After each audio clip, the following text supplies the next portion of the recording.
Sementara itu, situasi pandemi COVID-19 tidak menyurutkan niat Maditian Aprianta alias Tian, usia 26 tahun, asal desa Kamasan, dan Ikomang Suandane alias Morris, asal desa Tangkas, untuk menggelar pesta narkoba.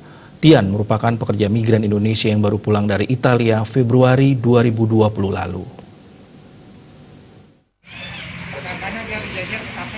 Jajaran Reserse Narkoba Polres Kelungkung menangkap Tian di sebuah warung angkringan di Jalan Bebas Ida Bagus, Banter Gergel, Jumat 22 Mei 2020 lalu. Kasat Narkoba Polres Kelungkung AKP Dewa Gede Oke bersama Kasubag Humas AKP Putu Gede Ardana mengatakan, penangkapan berawal dari informasi seorang warga Kamasan sering mengkonsumsi narkoba dan mangkal di sebuah warung angkringan. Petugas kemudian dikerahkan untuk mengamankan Tian sekitar pukul 15 WITA. Saat penggeledahan, petugas menemukan satu paket SS beras 1,18 gram bruto atau 1,01 gram neto yang disembunyikan dalam bungkus kopi. Tian mengaku barang terlarang tersebut dipakai bersama Komang Suandane alias Morris. Narkoba tersebut dibeli bersama Morris dengan harga Rp1.300.000 dari tangan salah seorang warga Tangkas bernama Komang Sujena alias Mang Jen, mantan narapidana di Lapas 2B Karangasem yang masih berstatus bebas bersyarat.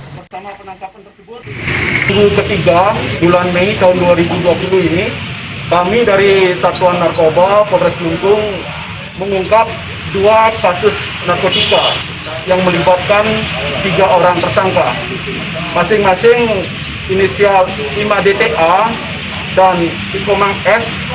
Ini kami tangkap di sebuah warung di bypass karena menguasai 1 paket narkotika jenis sabu. Hasil interogasi terhadap keduanya dijelaskan bahwa narkotika itu didapat dari wilayah Denpasar dengan mengambil tempelan. Sebelumnya keduanya memesan narkotika melalui rekannya atas nama Mang Jen yang di paling kanan.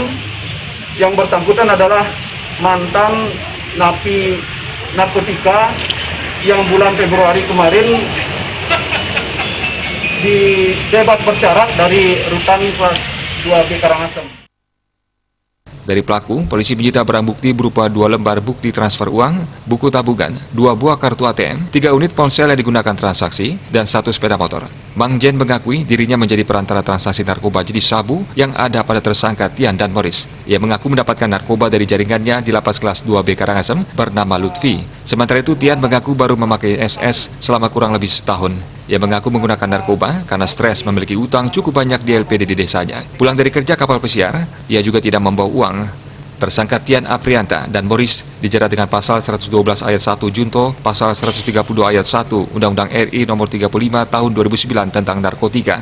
Dengan ancaman pidana paling singkat 4 tahun, paling lama 20 tahun, dan denda paling sedikit Rp800 juta dan paling banyak Rp8 miliar. Tersangka Mang Jen dijerat dengan pasal 114 ayat 1 Undang-Undang RI nomor 35 tahun 2009 tentang narkotika dengan ancaman pidana paling singkat 5 tahun dan paling lama 20 tahun dan denda paling sedikit Rp1 miliar dan paling banyak Rp10 miliar. Sri Wiatnya Denpos melaporkan.